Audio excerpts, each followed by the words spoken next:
me and NLE Choppa was going at it on Twitter. We were literally talking shit about each other. He talked some shit about me. I answered, whatever. He called me this, he called me a bitch. I called him a bitch. Like, he called me like the police. I called him a snake oil salesman, and he was like, oh, I can't wait to run into you. I'll give you a big hug. And I'm like, you don't have to wait to run into me. You come do an interview face to face whenever you're ready. DJ Academics got us on the phone. We talked about it. We worked it out. He came in. We did an interview. And we gave each other a hug, like in real life. It was all cool. See, but I had my security here. I had 2 cops with guns in the room, my off-duty LAPD guys, because I wasn't taking any chances. But it was actually cool. But he didn't also bring a big entourage with him. He just had his security guy. But you know what I'm saying? If he came 10 deep, something bad might have happened. No, because you can look at certain kids. Like, I can see that nothing was going to happen with him because his growth comes and goes. Like, you can see, like, he really tries to grow. Like, so with someone who's trying to grow, once the heat is gone, then, nah, all right, what's up? You know what I mean? Like, but some people who's sitting there and you can tell, like, there's no growth right here. Like, I don't want to meet you in person. You know what I mean?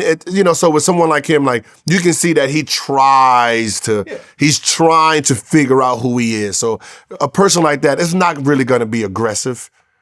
You know what I mean? Like, if their aggression is going to come, it's going to come like something happened in that moment and they just reacted. Other than that, they're not going to have that built up day after day, 2 after day, Yeah, no, it was cool. Like, but also you got to think, me and him got on the phone before and we had a long conversation and it was a respectful conversation. And I humbled myself also. I said, listen, before we go on, I want to tell you that I'm proud of what you did.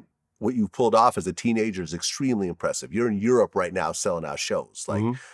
Regardless of where me and you disagree, there's no way I can't take away what you have accomplished at a young age. And then we went ahead and he's like, yo, man, I respect what you've done. Like, yo, you built your media empire, whatever. And then we had a conversation before it actually happened. But a lot of times you don't get you get to just see each other in person. And then it's always like, I got to do something. Like, right. No, you don't. What's up? Yeah. What's up? Like, and then you got 5 people with you. He got 8 people with them. People got guns on them. I mean, if you think about it, that's what happened. Remember the Hot 97 shooting between, Lil' Kim's entourage and, Foxy Brown's entourage?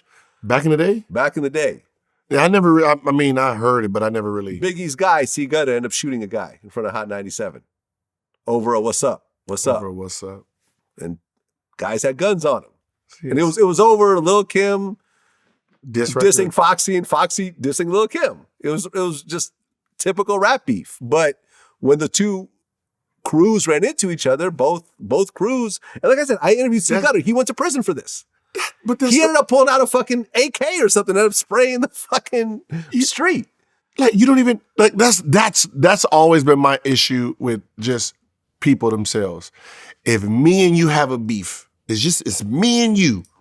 I have 4 friends, you have 4 friends. But we have the beef.